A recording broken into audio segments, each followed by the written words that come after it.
Before we even get to our scripture, I just want to let you know a little bit about me. I had a season where I worked in aerospace. I was actually a repairs technician for an in-flight entertainment company. And so I was the one who got the broken things in the back of the seats, those little TV monitors. They would get sent into our little shop, and then I would go ahead and fix them and repair them. I did this for a little stint, and I had a good time. It was a really nice company, and the work wasn't too hard. It was actually really repetitive. And so you get these screens, and then they typically have similar problems, either a broken screen or something wrong internally, and then you just kind of swap it out and replace it. So the whole procedure could take up to an hour, but it wouldn't be too long. Sometimes you can get it done in about 20 minutes. And so as I was a new recruit, I like to show off and be really good and show them why they hired me. And so I would take those units and I would bust through them, and I would work really hard and try and fix as many as I could within my 8-hour shift as possible. And then I started to get the hang of things, and it started going really fast, and the people around me started giving me kind of weird looks. And at some point within the first couple of weeks, one of the more experienced workers, he told me, slow down. He said, stay busy, but not too busy. And at first I heard him, I'm like, where's your integrity, man? I'm like, if you're here getting paid for 8 hours, you should do the best that you can. You should do your work. And so I felt like if that was my job, I needed to just do the best that I could and be as effective as possible. But pretty soon, I kept up at that pace, and the work ran out. Now there were some empty bins, so I would sit there all day and I wouldn't have much to do. And so the shop lead, he would tell me to go ahead and grab a broom and start sweeping the floors. And that's what I ended up spending my time doing. So his advice, it wasn't that I should just laze around and I shouldn't do my job well, but he knew that there were seasons that would be really busy and there were seasons that were slower. And so I got hired into a season that was slower, where I could take my units and I could take my time, making sure I had all the processes going well, being busy but not rushing. And I could spend my time doing things well so that when a busy season hit, I would have built up the muscles to be fast and be efficient. And so what I was being told was essentially this, that there is a balance to this line of work. There would be seasons of working really hard and seasons where you could slow down, take your time, and focus. And so the passage that we're going to be looking at today is Jesus doing a little bit of this for his disciples. He's going to provide a little bit of a counterbalance to what he has been talking about throughout his sermon so far. If you've been following along with us through our Kingdom Come series, you've seen that Jesus has been very forthright in his criticism of the religious leaders of the day. He's been calling them out because of their hypocrisy. They weren't living the things that they were telling other people to be doing. But on our portion for today, Jesus now shifts gears and he starts talking to his followers, addressing how they can easily be tempted to fall into that same hypocrisy, to start to criticize people. And he reminds them that their judgment of others should be tempered with a heart that is truly full of integrity. And through our passage today, Jesus is going to show us that the key to being a balanced follower of him is to avoid hypocrisy by embodying integrity and embracing discernment. So last week, we explored Jesus' statement that where your treasure is, there your heart will be also. And we saw that what we prioritize, it reveals what we care most about.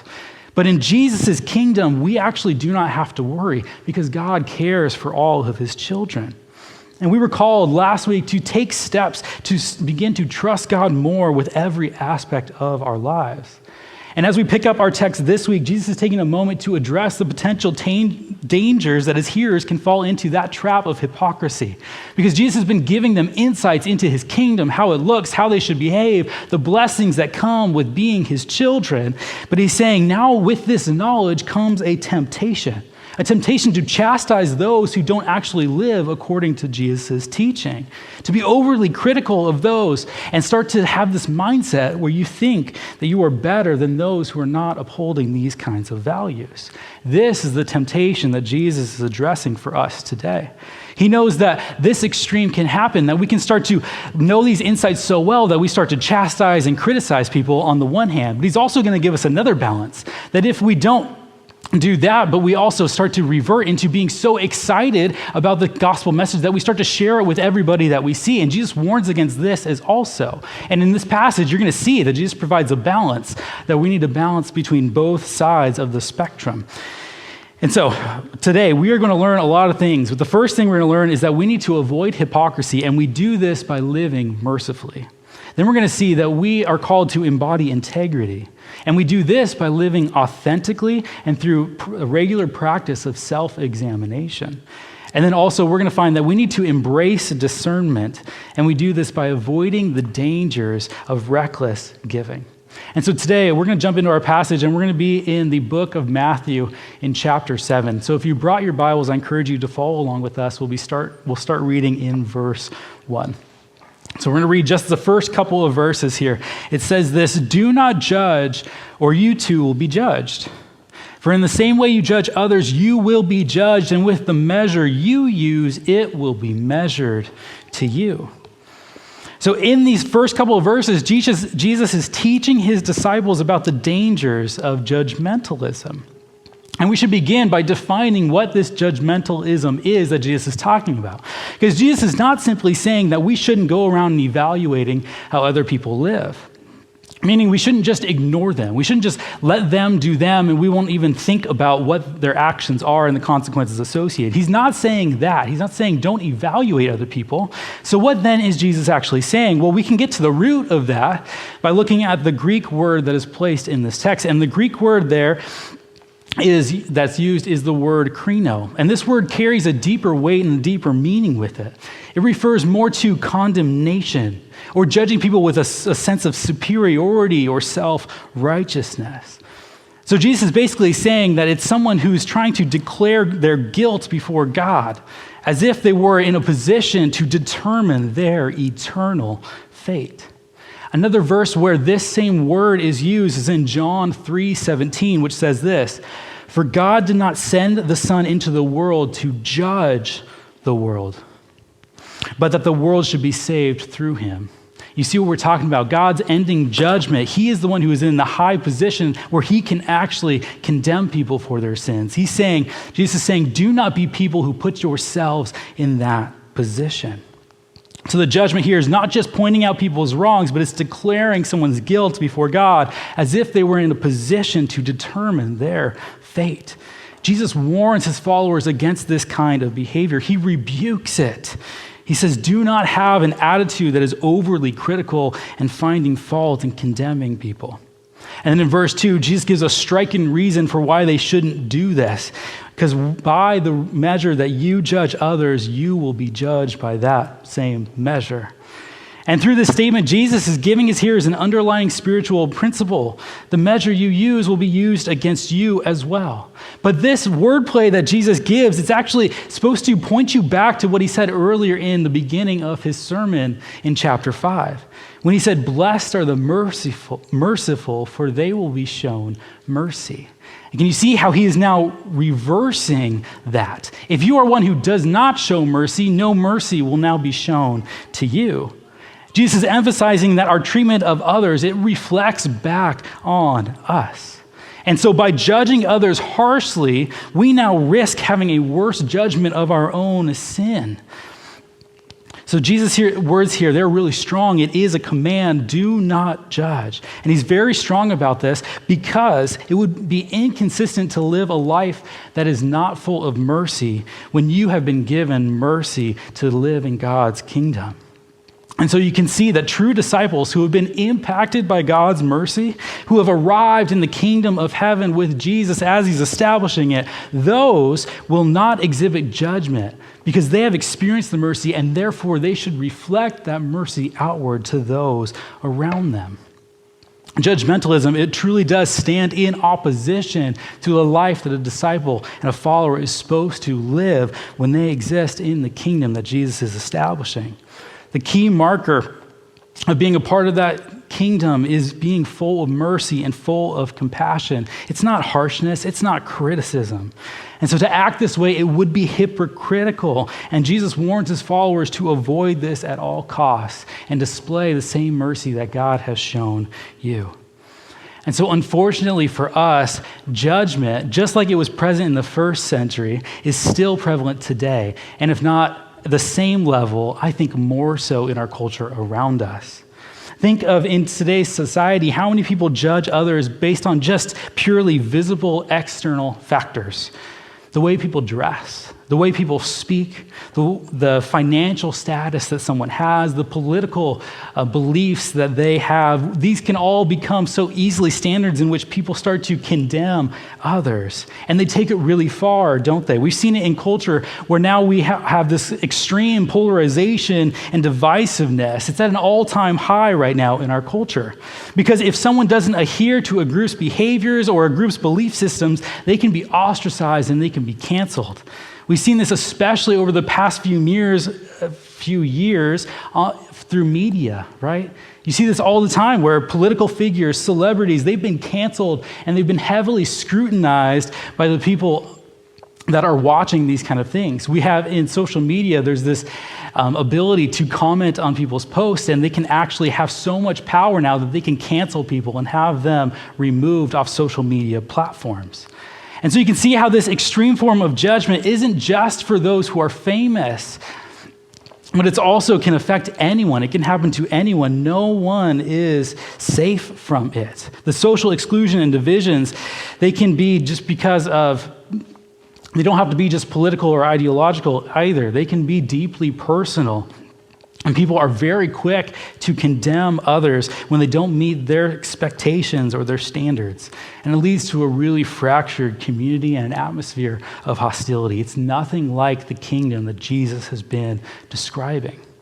And so you can see Jesus' teaching in Matthew 7, it calls out this judgment of others because this judgment is now hypocritical. And so when we judge others based on these kind of standards, we miss the deeper values that reside of mercy and grace, those ones that Jesus himself embodied. So rather than tearing others down, we are invited to respond with empathy and humility, extending that same grace that we have received from God. And in an era that is marked by this harsh judgment, this message has never been more needed. And so if we are ones who have truly received God's mercy, it should transform how we view and how we treat those around us. Jesus isn't just warning us against superficial judgment. He's addressing these deep issues of the heart. And we're called to embody that mercy and give it to those around us. And the way we do this, I believe, begins with a heart that is truly humble. Because Jesus challenges us to stop thinking of ourselves better than anyone else. And I think that's the root of where that judgment comes from. It's the self-righteousness that I have it all figured out and nobody else does. Therefore, I should teach them how to do it. So you can see how humility is at the root of this problem. So I believe if we are going to fix that and be a light unto our culture, we need to begin by embodying humility. Because true disciples, they recognize their own need for God's mercy and then extend that same mercy towards those around them. So begin just asking yourself, are you quick to judge others based on their behavior, on their looks, or on their background? And oftentimes this judgmental attitude can take really subtle forms. But we need to work past that, and we need to recognize that we are all in need of grace. And humility invites us to view others not through a lens of comparison, but through a lens of God's love and God's compassion. And so if you're having trouble with this, if you find yourself being judgmental or hypercritical of others, then I want to give you some practical things to think about. Maybe you can begin, if you're judging someone else's life, you can begin to just ask them some questions about why they're doing what they're doing. And that is a way to take a humble approach to just inquire and become more informed so that you don't have to have that hypercritical attitude towards them. Another way that also happens is because we are comparing our lives with one another, oftentimes there's some jealousy that's mixed in with our critical attitude. And so sometimes we need to pause and we need to just express gratitude for the things that we have been given and that will calm us down so that we are not judging those around us. There are also other ways, but I invite you to explore, if you find yourself being judgmental, being hypercritical, explore those feelings of why. And sit with the Lord and just pause and kind of reflect, Lord, why am I feeling this way? And I'm sure he will reveal in you what is going on internally. So I encourage you to commit it to prayer. Take it to the Lord, and he will reveal the next steps for you. Because true disciples, they don't condemn, they forgive, they uplift, and they seek understanding. But Jesus, he doesn't leave this message at a conceptual level. He illustrates his point with a metaphor that brings the heart of the matter into sharp focus. So we're going to continue reading in verse 3. And it says this: "Why do you look at the speck of sawdust in your brother's eye and pay no attention to the plank in your own eye? How can you say to your brother, 'Let me take the speck out of your eye,' when all the time there is a plank in your own eye?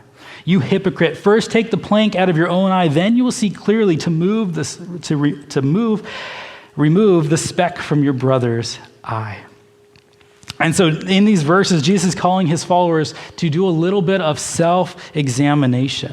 Before they attempt to pass judgment on others, they need to first look at themselves. And so the metaphor of the speck and the plank, they serve a powerful way to illustrate the principles that Jesus is trying to show his disciples. He contrasts the speck in someone else's eye, which is relatively small, it's an insignificant issue, with the plank in the accuser's own eye, which represents a much larger and a more serious problem. And this hyperbole, it draws attention to the fact that we're often quick to notice minor faults in others, but often blind to the more significant issues that reside in our hearts. He's not condemning being discerning, but he is, or correction altogether, but he is highlighting the danger of offering correction when one's own life is not in order. Because you see, the person with the plank in their eye, they lack the ability to see clearly, which would make it impossible for them to even offer any guidance to those with the speck in their eye. Jesus addresses key issues that are still relevant to our culture, I believe, especially our church. Because I believe that religiosity can often become a blinder to our hypocrisy. When Jesus speaks of the speck in someone else's eye versus the plank in our own, he isn't just warning about hypocrisy in general, but he's calling out spiritual blindness that comes when people hide behind religious rules and outward displays of righteousness. And in our modern culture, this concept translates to how individuals and community can become so absorbed in maintaining appearances, performing religious duties or traditions, but they fail to examine their own hearts. In today's context, this looks like individuals who are more concerned with their religious traditions, their rules, their correctness, rather than living out the core principles found in the gospel, like love, mercy, and grace. So you can see how religiosity can easily become a tool for self-justification, giving people a sense of superiority or moral high ground in which they can then judge others. And when this happens, it blinds them to what is going on in their hearts, and they are unable to show compassion to those around them. And in the church world, I think we often find it when we think about the more prominent sins. We can easily find ourselves condemning others because their sins are more shocking, but fail to address the shortcomings that we have in our own lives that may not be so visible. It's easy for us to focus on these outward signs and make assumptions about people, but neglect the deeper issues that are going on in our hearts. And Jesus gives in this sermon a powerful call for his followers to practice self-examination, especially before trying to help those around them with their sins. This teaching is deeply relevant to us today in a world that often values appearances over authenticity. And I believe Jesus calls us to be people who are authentic in where we are at and what we are dealing with. So we should be humble, and we should also be authentic. Because the truth is, none of us are at fault, like I said earlier. But when we prioritize personal integrity and healing of our own hearts and our own struggles, we can then gain the clarity that we need to see humanity for what it is. Not just through a lens of condemnation, but a lens of grace and a willingness to help them move towards maturity. So instead of arrogantly assuming we know what's wrong in someone else's life, we should first allow God to bring healing into our own hearts. And when we do that, we will have the ability to help others, and it will come from a place of true humility and grace, not condemnation. And when we do that, we reflect God's mercy and invite others into a community where we can all experience healing and experience growth. And so I believe we need to cultivate rhythms of self-examination into our own life if we want to be true followers of Christ. We need to make regular time for reflection with God, to see where those areas are that we are struggling and not be blind. And then we will be healthy enough to participate in a community where we are all helping one another move towards Christ likeness. This requires us to be self-aware and willing to look inward first rather than just pointing the finger outward. We are called to this type of self-examination, and it is vital for our spiritual growth. And when I talk about all of this and beginning in the heart, this does not mean that we should avoid getting involved in other people's lives. We are still called to that. And let me remind you of the words in Hebrews chapter 10, verse 24, where it says, "And let us consider how we may spur one another on towards love and good deeds." This doesn't mean we get to cast everyone out and focus on ourselves and just focus internally. No, we also need to live in a community where we're building one another up. And so you can see Jesus offering this type of balance once again, that we need to focus on our hearts, but we still cannot neglect those that are around us. There must be balance. But this balance must be motivated from a position of humility and authenticity and integrity before we begin to try to help anyone who has specks in their own lives. So Jesus now, he turns his attention to the opposite extreme, to naive acceptance. And we're going to read our final verse in this passage, which says this in verse 6. "Do not give dogs what is sacred. Do not throw your pearls to pigs, because if you do, they may trample them under their feet and turn and tear you to pieces." And you can see Jesus' vivid metaphor to make a point about how and when we should share the sacred truths about the kingdom. And so to fully understand the weight of these words that are found in this verse, we need to first appreciate the cultural connotation of dogs and pigs in Jesus' day. Because in our modern culture, many of us think of dogs as lovable companions. We treat them as part of our family. And I know this full well because being here in East Sacramento, everyone has dogs and they're always walking them and they treat them so well. And it's a great thing and pets can be great, but that was not what pets were like back in the day. They were scavengers. They roamed the streets. They fed on whatever they could find. And this negative connotation, it frames what Jesus is saying here.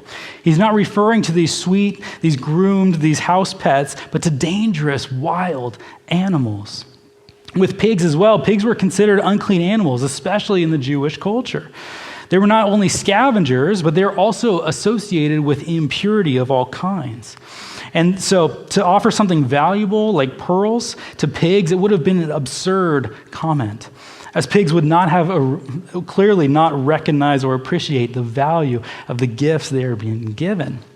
And I remember my first encounter with the word dog and it not being and having different connotations cross-culturally. I was actually in college, and I have this vernacular where I use weird words to describe people, and dog was part of my vernacular. I would call everybody a dog. Allison's family also made fun of me because of this. So every time I walked into their room, they'd be like, "What's up, dog?" And they called me J-Dog. Like dog slipped out of my mouth all the time when I was in college and when we were dating. And so I remember one class specifically, I walked into my professor's classroom, and he was asking me how I was going, and somewhere, I don't remember what I said, but dog slipped out, as if I had called my professor a dog. And he was Korean. And I didn't realize, this is my first encounter with this cross-cultural explanation of dog. And so immediately he corrected me. He's like, "You should not call anybody a dog." Because in Korea, it's actually one of the worst insults you can give someone. So I was just trying to be friendly and kind, and then I actually insulted him, and it was really bad.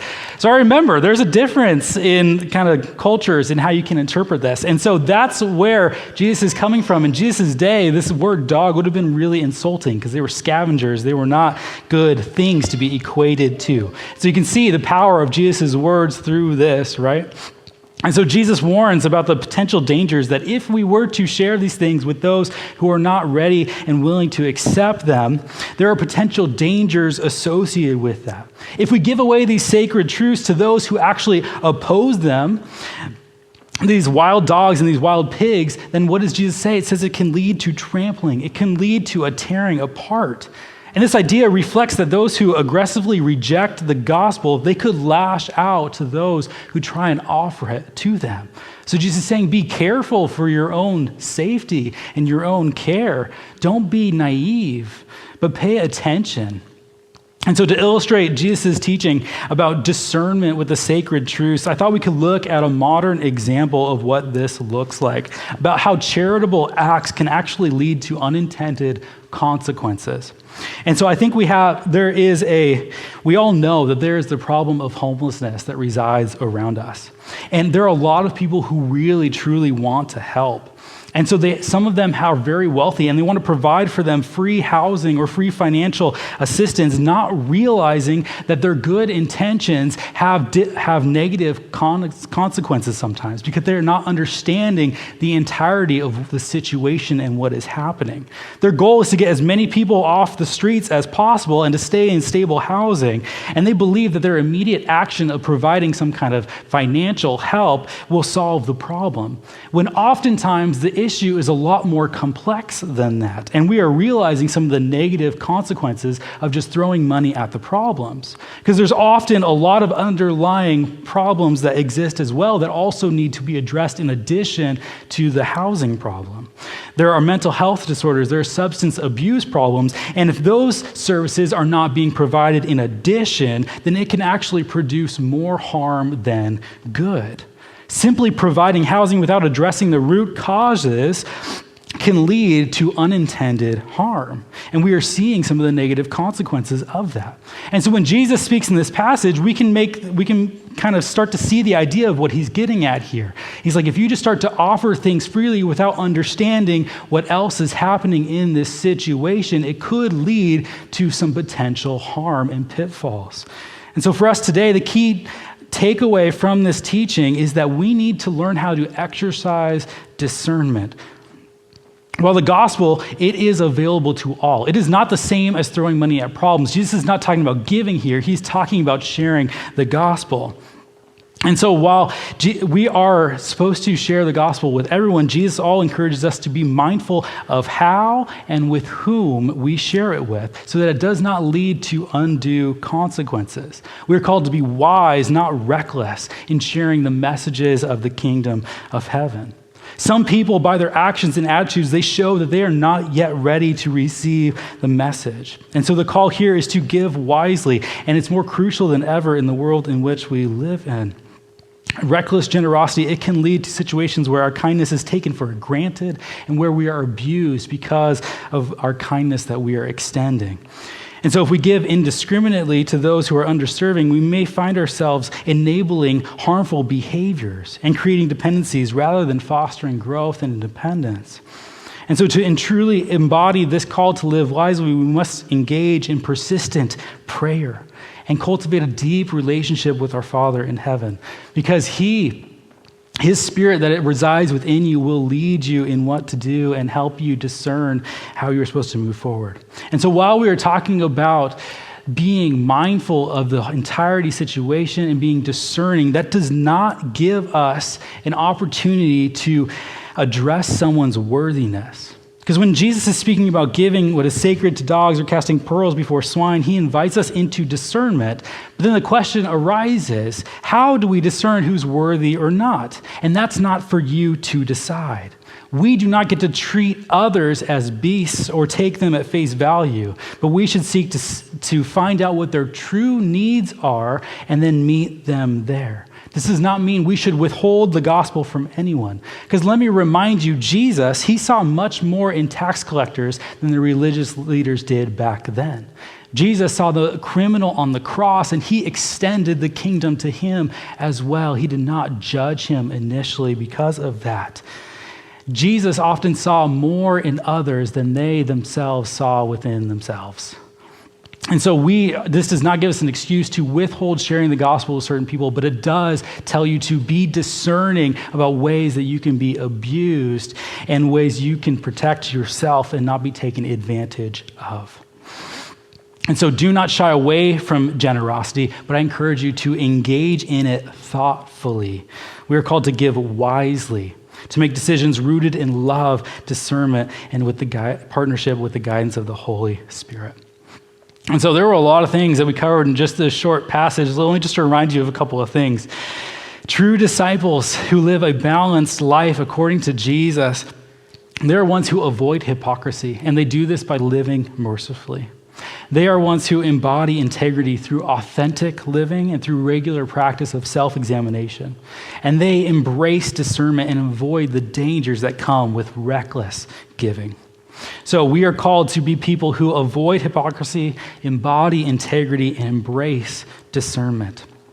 And so going back to the idea we began with about balance, we need to be careful living in today's culture to go to extremes, to start to polarize in different areas. And there's a gravitational pull to go to opposite and extremes. We see it all around us, but Jesus calls us to be people who are balanced. People who are not judging, but are active in being wisely discerning. People that don't exercise absolute judgment. This is prohibited, but instead, relative evaluation, because that is required of his disciples. And so we should be people who are always rethinking and weighing our thoughts and our actions. We are people who are always in process.